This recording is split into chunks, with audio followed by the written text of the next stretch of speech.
পৌঁছে গেছি আমি এখন মেঘালয়ের একটি টুরিস্ট স্পটে।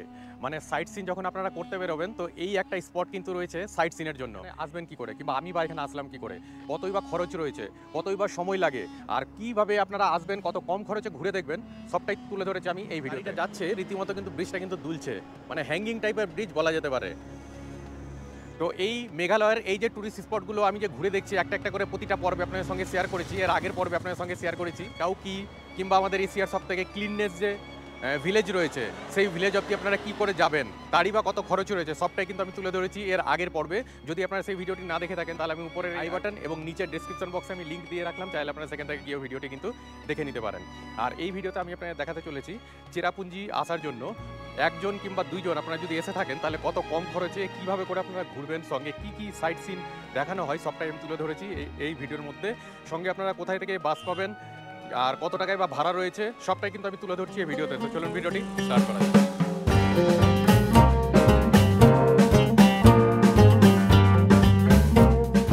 Good morning from Shillong. শিলংয়ে আজকে আমার দ্বিতীয় দিন, আর আমি এই মুহূর্তে জাস্ট বেরোলাম দেখুন এই ঠাকুরবাড়ি সৎসঙ্গ বিহার। শিলংয়ে আসার পরে এখানে আমি স্টে করেছি, চাইলে আপনারা ওখানে এসে স্টে করতে পারেন। আর এখানে আসার জন্য আপনাদেরকে পিবি থেকে মানে পুলিশ বাজার থেকে আপনাদেরকে শেয়ার ট্যাক্সি ধরে চলে আসতে হবে প্রথমত বিষ্ণুপুরে। এখান থেকে বেরিয়ে এখন আমি সরাসরি প্রথমত চলে যাচ্ছি স্টেট কনভেনশন সেন্টার। সেখান থেকে নিয়ে আজকে আবার আমার ট্যুরের বাস রয়েছে, সেখান থেকে চলে যাব সরাসরি চেরাপুঞ্জি এই সমস্ত সাইট সিনগুলো করার জন্য। এই হচ্ছে বিষ্ণুপুর স্ট্যান্ড, এখান থেকে এই শেয়ার ট্যাক্সিগুলো পাওয়া যায়। এই ট্যাক্সিগুলোই যেমন পিবি অবধি যায় মানে পুলিশ বাজার অবধি, আবার পুলিশ বাজার থেকে এসে এখানে কিন্তু আপনাদের ড্রপ করবে। আর শিলংয়ে এখন র্যাপিডো অ্যাভেলেবেল, যার ফলে আপনারা যদি মনে করছেন যে এখানে এসে র্যাপিডো বুক করে নিয়ে যাবেন তো সেক্ষেত্রে আপনারা র্যাপিডো বুক করে নিয়েও যেতে পারেন। শেয়ার ট্যাক্সিতে এইখান থেকে মানে বিষ্ণুপুর থেকে পিবি অবধি মানে পুলিশ বাজার অবধি ভাড়া হচ্ছে 30 টাকা মাত্র। শ্রীলঙ্কা যদি আপনারা সিঙ্গেলভাবে আসছেন সেই ক্ষেত্রে এখানে র্যাপিডো কিন্তু দারুণভাবে চলে, তো অসুবিধা নেই, আপনারা র্যাপিডো নিয়েও যে কোনো জায়গাতে আপনারা অ্যাভেল করতে পারেন। আমি এই জাস্ট এখান থেকে র্যাপিডোতে এখন উঠলাম, উঠে নিয়ে এখান থেকে চলে যাচ্ছি আমি প্রথমত এখন স্টেট কনভেনশন সেন্টার। জাস্ট লেকের পাশ দিয়ে হেঁটে আসতে গেলে ওই দিকটাতে পড়বে হচ্ছে আপনাদের পুলিশ বাজার। পুলিশ বাজার থেকে এসেই এই দেখুন এখানে লেখা রয়েছে স্টেট কনভেনশন সেন্টার। তো চলুন, এই সামনেই রয়েছে অফিস, এবার আপনাদের অফিসটা একবার দেখাই। সমস্ত এই বাসগুলো এইখান থেকেই কিন্তু ছাড়া হয়। এটা পুলিশ বাজারের কাছেই ছিল, এটা রিসেন্টলি চেঞ্জ হয়েছে বলাও ভুল হবে, মোটামুটি বছর খানেক হয়েছে এটা চেঞ্জ হয়েছে। তো এইখানে আসার পরে প্রথমত আপনাদের রিপোর্টিং টাইম যেটা থাকবে 8টা, সেই 8টার মধ্যে আপনাদেরকে আগে এখানে রিপোর্ট করতে হবে। রিপোর্ট করে নেওয়ার পরে তারপরে আবার আপনারা বেরিয়ে পড়বেন আপনাদের পরবর্তী জায়গার জন্য। কোনোদিনও ডাউকি, কোনোদিনও চেরাপুঞ্জি, কোনোদিনও লোকাল সাইট সিন। তো এক একদিন এক একটা আপনারা বুক করবেন, করে নিয়ে আপনারা যাবেন। এটা কিন্তু অনলাইনে বুকিং হয় না, এটা অফলাইনে বুকিং হয়, এবং এই অফলাইনের বুকিংয়ের জন্য আপনাদেরকে এখানে এসেই যোগাযোগ করতে হবে, এবং তবে আপনাদের কিন্তু বুকিং কিন্তু ফাইনাল হবে। আমি ওদিক দিয়ে বেরিয়ে আসলাম। এই হচ্ছে বিল্ডিং, স্টেট কনভেনশন সেন্টার হচ্ছে অফিস। অফিসটা বেশ ঝা চকচকে, বেশ অনেকটাই বড় সড়ো দেখতে পাচ্ছেন। এখানে অনেকটা বসার মতো স্পেসও রয়েছে, সামনের দিকটাতে রিসেপশন রয়েছে, এখানে লেখা রয়েছে স্টেট কনভেনশন সেন্টার। চেরাপুঞ্জি ট্যুরে কী কী ঘুরিয়ে দেখানো হয় এবং কত টাকা মতো লাগে তা আপনার সামনে শেয়ার করলাম। সঙ্গে শেয়ার করলাম যে বাসের সিট ক্যাপাসিটি। এছাড়াও যদি আপনারা মনে করছেন যে স্টেট কনভেনশন সেন্টার থেকে এসে আপনারা গাড়ি হায়ার করবেন, সেক্ষেত্রে ইনোভা রয়েছে, ডিজায়ার রয়েছে টাটা সুমো, এই ধরনের গাড়িগুলো রিজার্ভ করে আপনারা কোন জায়গায় যেতে চাইছেন এবং তার জন্য কত টাকা রেট রয়েছে সেটাও আপনার সঙ্গে শেয়ার করলাম এই ভিডিওতে। দেখে নিয়ে আপনারা কিন্তু প্ল্যান করবেন। আপনারা যখন এখানে আসবেন তখন আপনাদের বাস নম্বরটা দিয়ে দেওয়া হবে, আর সেই বাসে করে আপনারা যে যাবেন তার জন্যই হচ্ছে এই রিপোর্টিং।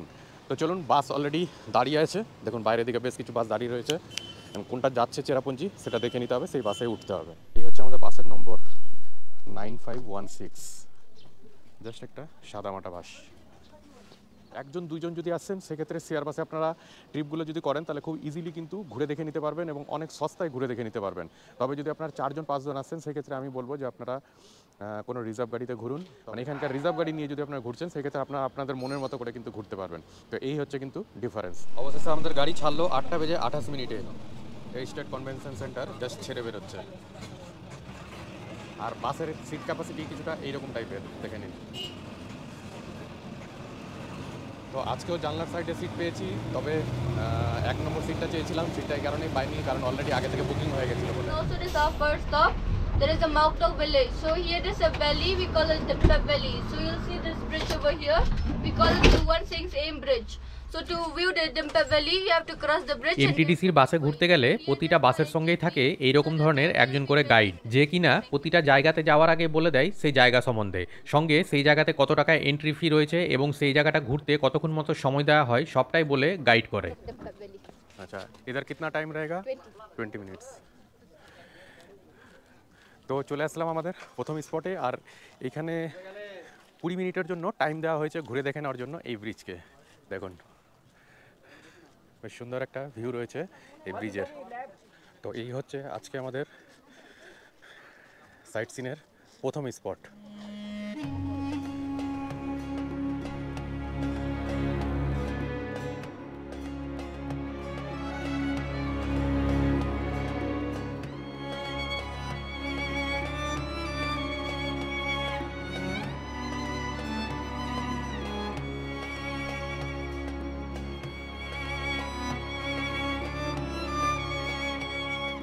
বাস কিংবা ছোটো গাড়ি যাই হোক না কেন আসার পরে ওই দিকটাতে দাঁড়ায়, আর দাঁড়িয়ে নিয়ে ওই দিক দিয়ে আপনারা নিচে নেমে নিচের এই ভিউ পয়েন্ট থেকে আপনারা নিচের ভিউ কিন্তু দেখে নিতে পারেন। অপূর্ব সুন্দর ভিউ রয়েছে এখানকার।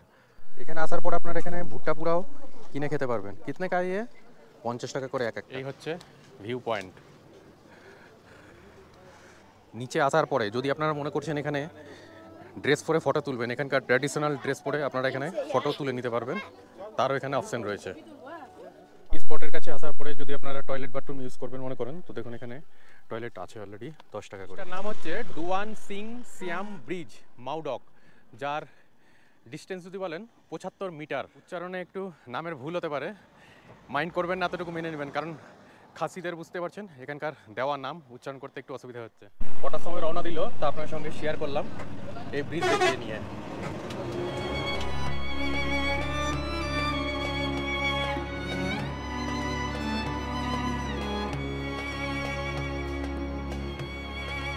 এখন 10:58। একটা লেটেস্ট জিনিস দেখুন, এখানে ঢোকার জন্য এন্ট্রি ফি দিতে হলো 50 টাকা। তারপরেও যদি আপনারা মনে করছেন এখানে এসে ওয়াশরুম ইউজ করবেন, তো এখানে তার জন্য কিন্তু 10 টাকা করে কিন্তু পার হেড চার্জ রয়েছে, সে জেন্টসই হোক কিংবা লেডিসই হোক না কেন। তো যে স্পটে এখন এসছি, দেখুন এই সমস্ত স্পটগুলো আমাদের তো সমস্তটা জানা নেই, তবে আমাদের যিনি বাসের ট্যুর গাইড এসেছেন ওনাকে শুনে নিব যে এইটার জন্য ফেমাস। ঠিক আছে, 1015 feet, 340 meters. আচ্ছা This is India. This is the second tallest fall in India. Okay, first in Meghalaya. Starting May, June, July, August, maybe. আচ্ছা, May June July August. That time is the best time to visit here. May June July August যদি এই কয়টা মাসের মধ্যে যদি আপনারা আসেন, তবে এই ওয়াটারফলসের মধ্যে আপনারা কিন্তু জল দেখে নিতে পারবেন।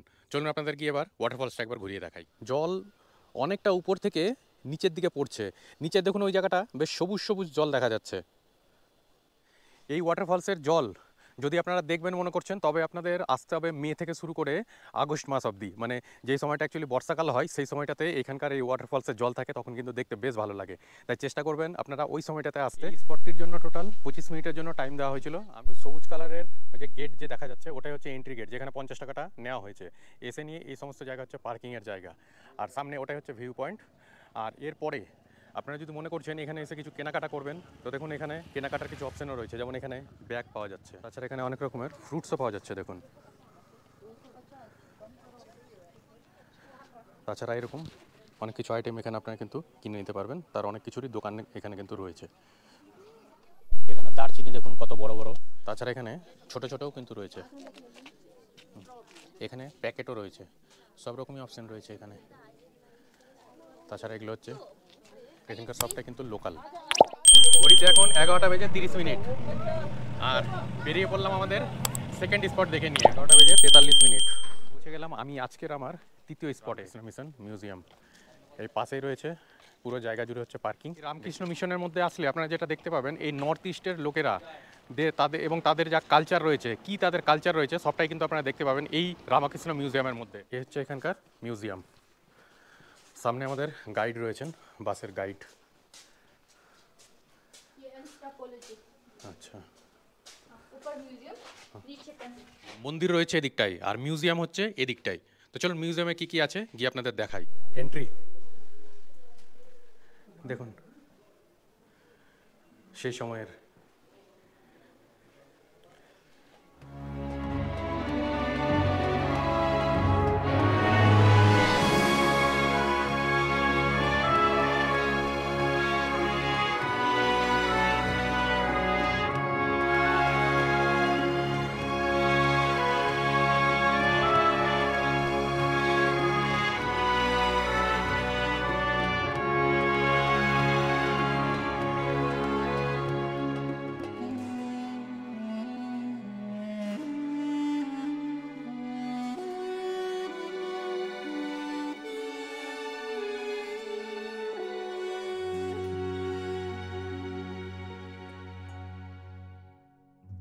মিউজিয়াম তো দেখা হয়ে গেল, এবার দেখা যাক মন্দির।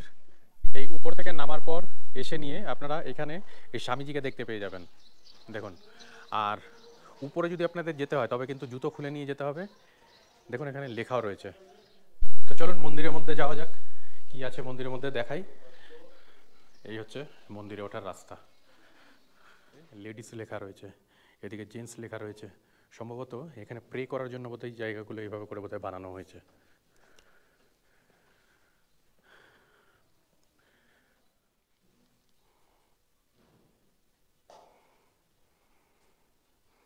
মেঘালয় এসে নিয়েও আপনারা এরকম দক্ষিণেশ্বরের মন্দিরের ফটো দেখতে পাবেন।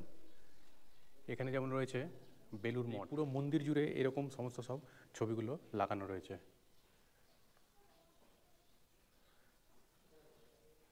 জয়রামবাটি টেম্পল।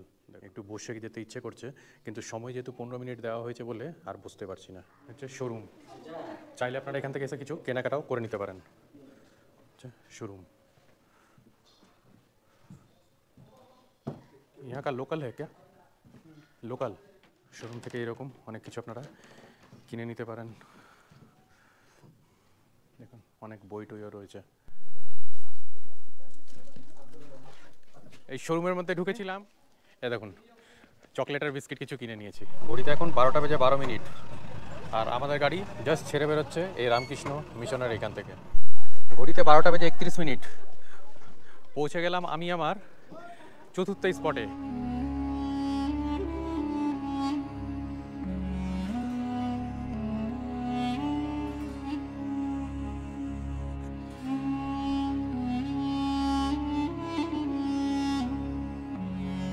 এখানে একটা সিঁড়ি করা রয়েছে দেখুন, মানে ভিউ পয়েন্ট এক কথায়। গাড়ি যেখানে পার্ক করা থাকছে ঠিক তার উল্টো দিকে হচ্ছে 10 মিনিটের জন্য সময় দেওয়া হচ্ছে। আর এইখানে কোনো এন্ট্রি ফি নেই। মেঘালয়ের যতগুলো টুরিস্ট স্পট আছে না কেন, প্রতিটা স্পটে যেতে গেলে কিছু না কিছু কিন্তু এন্ট্রি ফি রয়েছে। পৌঁছে গেছি আমি আমার পঞ্চম স্পটে। এই পঞ্চম স্পটে কি রয়েছে চলুন এবার আপনাদের আমি দেখাবো। এই স্পটে আসার পরে আপনারা যেটা দেখে নিতে পারবেন, দারুণ একটা জিনিস দেখাচ্ছি আপনাদের। দেখুন শিবলিঙ্গ, সেটা আবার কত বড় দেখুন। এটা অ্যাকচুয়ালি শিবলিঙ্গ না, তবে পাথরটা এমনই হয়ে আছে এখানে, পুরো শিবলিঙ্গর মতো এটা হয়ে গেছে। দেখুন পুরো শিবলিঙ্গর মতো। আর ওই দূরে যেটা দেখা যাচ্ছে সেটা কিন্তু বাংলাদেশ। এটা পুরোটা মেঘালয় পড়ছে, সেটা পুরোটাই কিন্তু বাংলাদেশ। সবাই এখানে এসে ছবি টবি তুলে নিচ্ছে। সুন্দর একটা পার্কের মতো এটা বানানো আছে দেখুন। শিবলিঙ্গের মতো বড় পাথরটা দেখা হয়ে গেলে এইটা দিয়ে এসে আবার আপনারা নিচে নামবেন, সামনে একটা ওয়াটারফলস রয়েছে। চলুন আমিও দেখবো, আপনাদেরও দেখাবো। তবে একটা জিনিস, বর্ষাকালে যদি আসা যায় এই সমস্ত ওয়াটারফলসের জল কিন্তু প্রচুর পরিমাণে থাকবে, সেটা কিন্তু বোঝাই যাচ্ছে। মানে এখন যদি এরকম জল থাকে তাহলে বর্ষাকালে ঠিক কীরকম লেভেলের জল থাকবে দেখুন। আর এখানে বেশ কিছু লোকজন এখানে স্নানও কিন্তু করে নিচ্ছেন, যদিও বা এই সমস্ত লোকজন সব লোকাল এখানকার। এ হচ্ছে এখানকার একটা ওয়াটারফলস, আর এখানে একটা জাস্ট ভিউ পয়েন্টের মতো বানানো রয়েছে ওই দিকটায়। চলুন এবার ওই দিকটাতে গিয়ে আপনাদেরকে দেখাচ্ছি।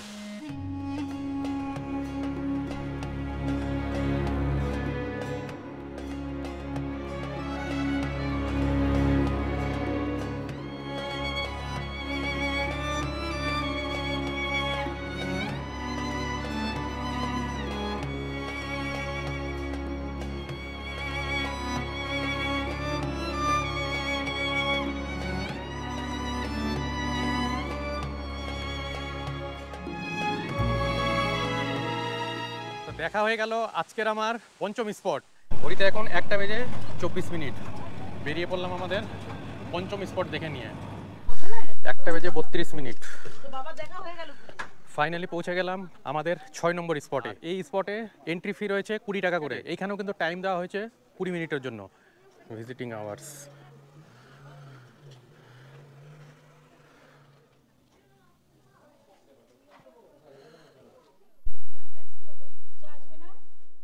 টাকা টিকিট রয়েছে, যা এখান থেকে কালেকশন করে নিলাম। প্রাইস রয়েছে সেটা আপনার সঙ্গে শেয়ার করলাম।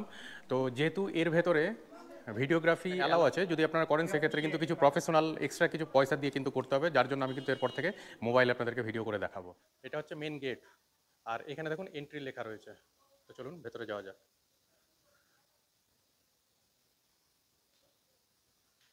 আর দেখুন এখানে পার্কের নামও লেখা রয়েছে। আর বেসিক্যালি এটা একটা বোটানিক্যাল গার্ডেন। এই জায়গাটাতে আমার অনেক পুরনো স্মৃতি জড়িয়ে আছে। এই সমস্ত জায়গাগুলো হচ্ছে এখানে ঘুরে দেখে নেওয়ার জন্য।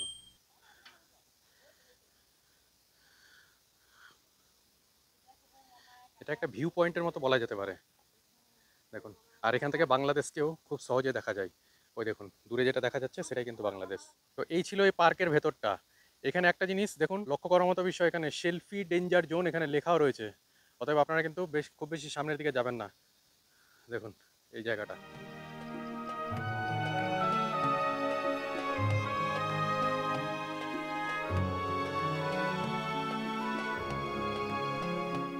ঘড়িতে এখন 2:25। আর আমাদেরকে নামিয়ে দিল এই আমাদের বাস আমাদের 7 নম্বর স্পটে। আপনারা লাঞ্চও করে নেবেন, মানে এই কেভ সঙ্গে হচ্ছে লাঞ্চ, টোটাল মিলিয়ে 1 ঘন্টা টাইম দেওয়া হয়েছে। তো দেখা যাক এই কেভের মধ্যে কি রয়েছে, সবটা আপনার সঙ্গে দেখানোর চেষ্টা করব। আর যা আমাদের গাইড, আমাদের বাসের গাইড যা আমাদেরকে বললেন, এই কেভ নাকি বলে 150 মিটার নাকি বলে লম্বা। তো দেখা যাক। কেভে ঢোকার মুখে আপনারা এরকম বেশ কিছু খাবারের দোকানও পেয়ে যাবেন, যেমন এখানে ম্যাগিও রয়েছে, ফ্রুটস রয়েছে, অনেক কিছু রয়েছে এখানে খাওয়ার অপশন। ঢোকার পরে যদি আপনারা মনে করছেন এখানে এসে কিছু বাঙালি খাবার খাবেন, দেখুন এখানে আসামিজ এবং বেঙ্গলি থালি দুটোই কিন্তু এখানে পাওয়া যায়। এই হচ্ছে সেই জায়গা। কয়েকটা জায়গা রয়েছে এরকম রেস্টুরেন্টের মতো, যেখান থেকে আপনারা খাওয়া দাওয়া করে নিতে পারেন। চাইলে আপনারা এখানে বেশ কিছু চিপস টিপসও কিনে খেতে পারবেন। দেখুন চিপস টিপসও রয়েছে, আর তাছাড়া রয়েছে ভেতরে রেস্টুরেন্ট যেখানে খাওয়া দাওয়ারও কিন্তু অপশন রয়েছে। খাবার কি রেট রয়েছে তা আপনার সঙ্গে শেয়ার করলাম। 20 টাকার লেখা আছে, 5 টাকা করে এক্সট্রা করে চার্জ করছেন, যেহেতু এটা জংশন না, একটু রিমোট এরিয়াতে আছে, যেহেতু আনতে খরচ হয় বলে এই 5 টাকা করে এক্সট্রা কিন্তু নেওয়া হচ্ছে। তো প্রতিটা খাবারেরই কম বেশি অল্প অল্প করে কিন্তু দাম বেশি আছে, তো আপনারা কিনে নিতে পারেন। আমি তো যথারীতি এই আঙ্কেল চিপস নিয়ে নিলাম। অনেকগুলো রেস্টুরেন্ট রয়েছে, যেমন এটা বন্ধ রয়েছে, আর এখানে প্রতিটাতে লেখা রয়েছে no beef no pork. Mawsmai cave, Meghalaya tourism. এখানকার কিন্তু এন্ট্রি ফি রয়েছে। Instruction for the visitors, entrance fee. Adult 30 rupees per head, children below 10 years 10 rupees per head, fixed rate, shooting film 1000, no online payment, visiting time 9:30 AM to 5:30 PM. এখানে entrance লেখাও রয়েছে। এই entry fee হচ্ছে 30 টাকা। Ticket counter থেকে ticket কেটে নিলাম, এরপরে ভেতরে যেতে হবে। 150 মিটার মতো লম্বা রয়েছে এই কেভের ডিস্টেন্স। তো এক দিক দিয়ে উঠে অন্য দিক দিয়ে বেরোতে হয়, এটা অ্যাকচুয়ালি নিয়ম এখানকার। তো চলুন এখন ধীরে ধীরে ভেতরে যাওয়া যাক। বেশ কয়েকটা সিঁড়ি রয়েছে, সিঁড়ি দিয়ে প্রথমত আগে উপরে উঠতে হচ্ছে, উপরে উঠে গিয়ে তারপরে সেই কেভের মধ্যে এন্ট্রি করতে হবে। তো এখন 2:41। ফাইনালি আমি পৌঁছে গেছি একেবারে কেভের মুখে। ওই তলাটা দিয়ে উপরে উঠে আসলাম, উঠে এসে নিয়ে এই হচ্ছে দেখুন একটা বেশ পাহাড়ের মতো, মানে পাহাড়ি বলা যেতে পারে। আর এর ভেতর দিয়েই আমাদেরকে এখন ভেতরে প্রবেশ করতে হবে। এই হচ্ছে কেভ। কেভের মধ্যে প্রবেশ করে নিয়ে কিছুটা এইরকম ধরনের ধীরে ধীরে আরও ভেতরে যাওয়া যাক। হ্যাঁ, এই জায়গাটা এসে অনেকটাই ন্যারো হয়ে গেছে দেখুন। চলুন ধীরে ধীরে যাওয়া যাক। এই জায়গাটা কিন্তু অনেকটাই ন্যারো রয়েছে দেখুন, অনেকটা মাথা নিচু করে যাওয়া আসা করতে হচ্ছে। দেখুন এদিক দিয়েও যাওয়া যায়। এটা কিন্তু ন্যাচারাল, এই না যে মানুষের তৈরি করা। আর মানুষ দেখুন এদিক দিয়েও কিন্তু আসছে কিছুটা। ধীরে ধীরে বাইরে বেরোই।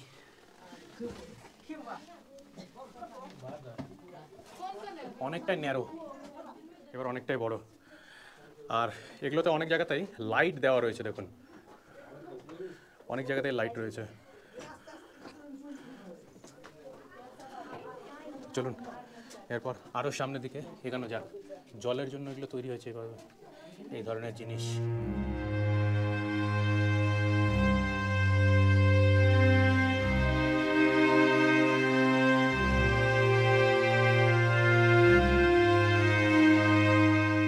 এগুলো সমস্তটাই কিন্তু রয়েছে প্রাকৃতিকভাবে তৈরি হওয়া, দেখতে পাচ্ছেন। অবশেষে বেরিয়ে পড়লাম কেভ দেখে নিয়ে। দেখতে পেলেন হাতে লেগেও গেল। যার ডিস্টেন্স মোটামুটি 150 মিটার মতো রয়েছে এর ডিস্টেন্স। চেরাপুঞ্জি সাইট সিনের যতগুলো স্পট রয়েছে তার মধ্যে এটা একটা উল্লেখযোগ্য স্পট। আমার কিন্তু বেশ ভালোই লাগলো। 3:32। ঘড়িতে এখন 3:47। ফাইনালি নেমে পড়লাম আজকের আমাদের 8 নম্বর স্পট। চেরাপুঞ্জি ট্যুরে আসতে গেলে টোটাল 8খানা স্পট দেখানো হয়। 7টা স্পট অলরেডি আপনার সঙ্গে শেয়ার করেছি। চলে এসেছি এখন 8 নম্বর স্পটে। আর 8 নম্বর স্পটটি হচ্ছে ওয়েলকাম ইকো পার্ক শোহরা। চলুন এখানকার এন্ট্রি ফি রয়েছে, কত টাকা করে সেটা দেখাই। ইকো পার্ক অ্যাডাল্টের জন্য 20 টাকা, 20 টাকা এখানকার এন্ট্রি ফি। ফাইনালি প্রবেশ করলাম ইকো পার্কের মধ্যে। আর চেরাপুঞ্জি ট্যুরের 8 নম্বর স্পট মানে আজকের লাস্ট স্পট। অনেকটা বড় জায়গা জুড়ে এই ইকো পার্ক। তো এরপরে ধীরে ধীরে নিচেও গিয়ে আপনাদের গিয়ে দেখাবো। ওকে, এখানে একটা ফাউন্টেন আপনারা দেখতে পাবেন। সুন্দর এখানে একটা ঝিলের মতো বানানো আছে, যদিও এর মধ্যে কোনো মাছ টাছ কোনো কিছুই দেখা যাচ্ছে না। সেই দূরে লেখা রয়েছে ইকো পার্ক। ইকো পার্কের মধ্যে আসতে গেলে এই ভিউ পয়েন্টে অতি অবশ্যই আপনারা আসবেন। এইখান থেকে সুন্দর একটা ভিউ পাওয়া যাবে। ভিউ পয়েন্ট থেকে সুন্দর একটা ভিউ পাওয়া যাচ্ছে, যা আপনাদের শেয়ার করলাম। তো চলুন, আমার আজকের চেরাপুঞ্জি ট্যুর এখানে কিন্তু কমপ্লিট হয়ে গেল।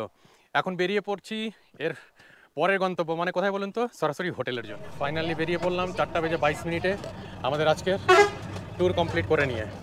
তো চেরাপুঞ্জিতে এসে নিয়ে যে এরকম যে বরফ দেখতে পাবো আমি কিন্তু কখনোই কিন্তু ভাবতে পারিনি। এই যে দেখতে পাচ্ছেন বরফ, পুরো স্নোফলস হয়েছে, পুরো স্নোফল। চেরাপুঞ্জি থেকে যখন রিটার্ন যাচ্ছি মানে হোটেলের দিকে, ঠিক সেই সময়টাতে এই একটা জায়গা, মানে কম বেশি ধরে নেন আমরা কিন্তু শিলংয়ে পৌঁছে গেছি। আর যাওয়ার পথেই যে আমার চারিদিক মিলিয়ে দেখুন কত বরফ, চারিদিক মিলিয়ে শুধু বরফই বরফ। তো জানি না আমি হয়তো দেখতে পেয়েছি, আপনারা এসে দেখতে পাবেন কিনা। দেখুন, এটা তো প্রকৃতির জিনিস, এটা যে কোনো সময় আসতে পারে, যে কোনো সময় নাও আসতে পারে। হয়তো আপনারা এমন হতে পারে যে শীতকালে এসে আপনারা নাও দেখতে পারেন, কিন্তু আমি কিন্তু রীতিমতো মানে যা শীত শেষ হচ্ছে তার আগে আগে এসে কিন্তু আপনি কিন্তু দেখে নিলাম এখানে এসে বরফ। দেখুন, না না না না।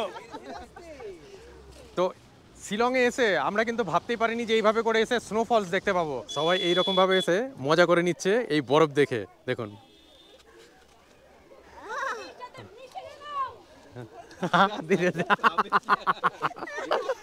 এনজয় করতে করতে দেখছেন কি অবস্থা প্রত্যেকের। নিচের ভ্যালিটাতে পুরোটাতেই বরফ, পুরো রাস্তা জুড়ে কিন্তু বরফ। মার্চ মাসের আজকে হচ্ছে 23 তারিখ, 5:48 ফাইনালি দেখা মিললো বরফের। স্নোফলস এখানে এত বেশি পরিমাণে হয়েছে, রাস্তার দুই ধার পুরো দেখুন সাদা হয়ে গেছে একবার পুরো। 6:45 আমাদের ট্যুর কমপ্লিট হলো চেরাপুঞ্জির। আর ফাইনালি এসে পৌঁছে গেলাম এই সেন্টার পয়েন্টের কাছে। ঠাকুরবাড়িতে আসার পরে এইরকম দেখে নিলাম, দেখুন এখানে মোমো তৈরি হচ্ছে, একদম পিওর ভেজ মোমো। এটাতে কি কি রয়েছে এই এই সবজিটার মধ্যে? বাঁধাকপি হ্যাঁ। আর গাজর। আচ্ছা, বাঁধাকপি আর গাজর। এটা তো একদম তো ভেজ না? হ্যাঁ, পুরো। পেঁয়াজ টিয়াজ কিছু দেওয়া নেই এর মধ্যে। শুকনো কিছু খাবার কিনে এনেছিলাম, এই যে চিপস টিপস এগুলো কিনে নিয়ে আসলাম, যেগুলো খাবো বলে। যখন শুনলাম যে এখানে মোমো তৈরি হচ্ছে, তার মধ্যে আমি বুঝে নিলাম যে এটা পিওর ভেজ হবে। ওই জন্য এখন আমি কিন্তু মোমোটা খাবো। আর মোমো রীতিমতো এখানে তৈরি করা হচ্ছে। তো আপনারা কি ডেলি বসেন এখানে? নেই, কি বার? সানডে। আচ্ছা, প্রতি সানডেতে? প্রতি সানডেতে। মানে প্রতি রবিবার করে এখানে মোমো পাওয়া যায়। তো আসতে গেলে আপনারা যদি শিলংয়ে আসছেন এবং এই আমাদের ঠাকুরবাড়িতে যদি আসছেন, তাহলে অতি অবশ্যই আপনারা কিন্তু ট্রাই করে দেখতে পারেন। গরমা গরম চাই, মোমো, চাটনি। চাটনিটা কি দিয়ে তৈরি? হ্যাঁ, এই চেরাপুঞ্জি ট্যুরের এই ভিডিওটা আপনাদের কেমন লাগলো? যদি ভিডিওটা আপনাদের ভালো লেগে থাকে তাহলে ভিডিওটিতে অবশ্যই একটি লাইক করে দেবেন, কমেন্ট করবেন এবং আপনাদের মূল্যবান মতামত জানাতে ভুলবেন না। এবং আপনাদের বন্ধুদের মধ্যে অনেক শেয়ার করে বন্ধুদের দেখার সুযোগ করে দিবেন। আর যদি চ্যানেল আপনারা নতুন হয়ে থাকেন তাহলে চ্যানেলটিকে অবশ্যই সাবস্ক্রাইব করে বেল নোটিফিকেশনটিকে অল করে রাখবেন, পরবর্তী ভিডিওর নোটিফিকেশন সবার আগে পাওয়ার জন্য। পুরো ভিডিওটি দেখার জন্য আপনাদেরকে অসংখ্য ধন্যবাদ।